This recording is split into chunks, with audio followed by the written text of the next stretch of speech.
ఈ ఇంటి పేరు వాళ్ళందరూ ఒక మందిరానికి పోతారు, ఆ కులం వాళ్ళందరూ ఒక మందిరానికి పోతారు, ఈ కులం వాళ్ళందరూ ఒక మందిరానికి పోతారు. అంటే మందిరానికి, కులానికి, మందిరానికి, పార్టీలకి, మందిరానికి, ఇంటి పేర్లకి సంబంధం ఏముందండి?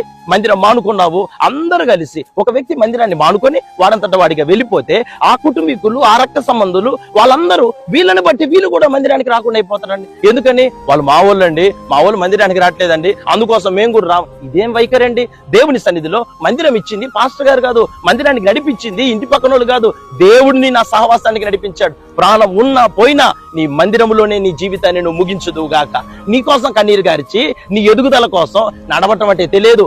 పాకాడే నిన్ను, డోగాడే నిన్ను, అంబాడే నిన్ను, అసలు నిలబట్టం చేతగా నిన్ను. ఒక ఉద్యోగం వచ్చిందంటే నీ సేవకుని ప్రార్థన, 4 మెతుకులు ఒక ముద్ద అన్నం తినగలుగుతున్నావు అంటే అది నీ సేవకుని ప్రార్థన.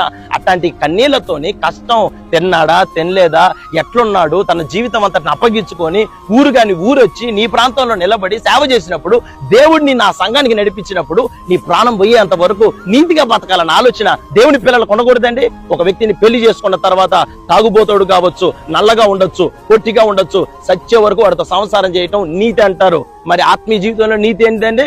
ఆ వాక్యం బాగలేదు, మా దగ్గర మా పాస్టర్ గారికి సరిగ్గా వాక్యం చెప్పడం రావట్లేదు.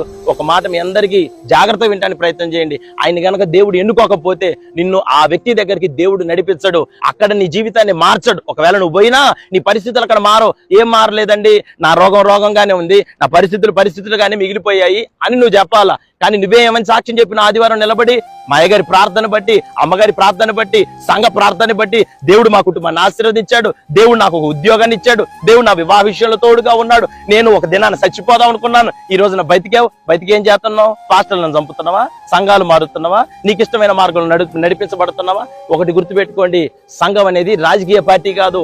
రాజకీయంలో ఉన్నోడు పార్టీలు మారొచ్చు, సంఘంలో ఉన్నోడు చచ్చిపోయే వరకు దేవుడు మీకు ఇచ్చిన సంఘాలలో మీరు స్థిరపరచబడి దేవుని కొరకు జీవించుదురుగాక.